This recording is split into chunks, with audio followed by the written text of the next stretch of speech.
السلام علیکم۔ محمد حنیف نجم عشا Pakistani YouTube channel کی طرف سے میرے پاکستانیوں، آئیے پہلے اپنے پیارے آقا حضرت محمد صلی اللہ علیہ وآلہ وسلم پر مل کر درود و سلام پڑھتے ہیں، اور اس کے بعد باقی باتیں ہوں گی۔ تو آغاز کرتے ہیں درود و سلام سے۔ صلی اللہ نبینا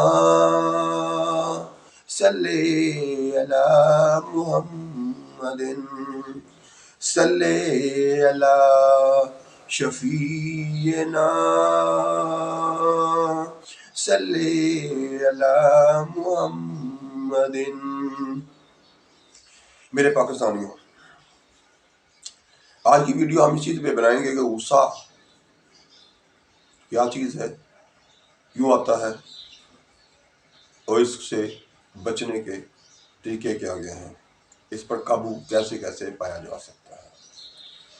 تو سب سے پہلی بات تو یہ ہے کہ غصہ جو ہے عام طور پر اس کا سبب شیطان کا ورگلانا ہے۔ دوسرے نمبر پر اس کی وجہ ہم خود اپنی نیند پوری نہیں کرتے، اور ہم ایک سوچ بنا لیتے ہیں اپنے دماغ میں خود کہ ہم نے فلاں کی فلاں بات پہ غصہ کرنا ہے، اور فلاں کو ہم نے جب بھی بات کرنی ہے اسے غصے سے کرنی ہے، اپنا روب دکھانا ہے، دبدبا دکھانا ہے۔ تو یہ چیزیں جو ہیں ان سب کو سامنے رکھتے ہوئے سب سے بڑی چیز تو یہ ہے کہ اپنی عادت یہ بنائیں کہ آپ کو کسی کی کسی حرکت پر، کسی کی کسی بات پر، کسی کی کسی عمل پر غصہ آیا ہے تو اسے جلد از جلد اگلے ہی جملے میں، یعنی آپ نے ایک جملہ غصے کا بولا ہے، اس کا اظہار کیا ہے، تو ساتھ اگلے ہی جملے میں اس غصے کو ختم کرنے کی سوچ بنا لیں کہ میں نے اگلے جملے میں کسی سے بھی مخاطب ہونا ہے تو ساتھ ہی غصے والے جملے کے بعد میں نے جلد از جلد پیار محبت والے جملے بھی بولنے شروع کرنے ہیں۔ اپنی سوچ بنا لیں، ہم خود یہ سوچ رکھ لیں گے، بنا لیں گے عادت، تو پھر اس کا فائدہ یہ ہوگا، کیونکہ کامیاب لوگ وہ ہیں جنہیں غصہ دیر سے آتا ہے، یعنی بہت زیادہ کچھ زچ کرے، بہت زیادہ کوئی باتیں غلط کرے یا بہت زیادہ کوئی غلط عمل کرے تو پھر غصہ آئے، اور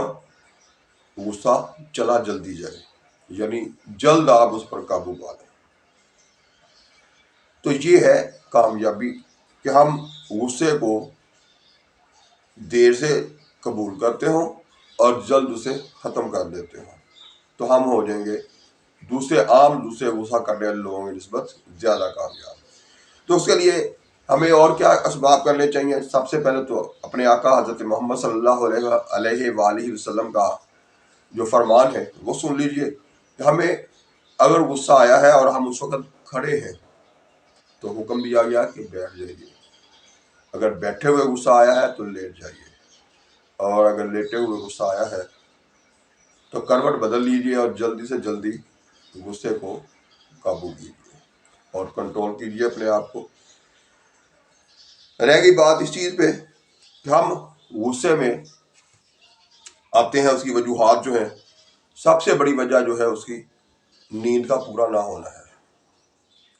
اور اب ماشاءاللہ پاکستان میں اکثریت جو ہے، دیہاتی علاقوں میں کچھ لوگ جو ہیں وہ کچھ لوگ وہاں بھی، اب کیونکہ وہاں بھی موبائل آ گیا ہے، تو دیہاتی علاقوں میں کچھ گھروں میں یا کچھ لوگوں میں یہ ہے عادت کہ وہ عشاء کی نماز پڑھ کے سو جاتے ہیں اور صبح آرام سے مزے سے فجر کے ٹائم اٹھتے ہیں۔ کیا کرتے ہیں؟ وہ نیند پوری کرتے ہیں۔ جب آپ نے اپنی نیند پوری کی ہوگی، جسم کی تھکاوٹ مکمل طور پر اتر چکی ہوگی، تو پھر آپ بات بات پہ غصے میں نہیں آئیں گے۔ لیکن ہمارے ہاں یہ ہو رہا ہے، ہم رات کو 1 بجے سوتے ہیں اور صبح 12 بجے اٹھتے ہیں۔ ہماری عام طور پہ شہروں میں مارکیٹیں جو ہیں دوپہر 12 بجے کھلنی شروع ہوتی ہیں اور رات کو 1 بجے 1:30 بجے بند ہونی شروع ہوتی ہیں۔ اب خود سوچئے، جو تاجر رات کو اپنے ملازموں سمیت 1 بجے دکان بند کر کے 2 بجے گھر پہنچے گا،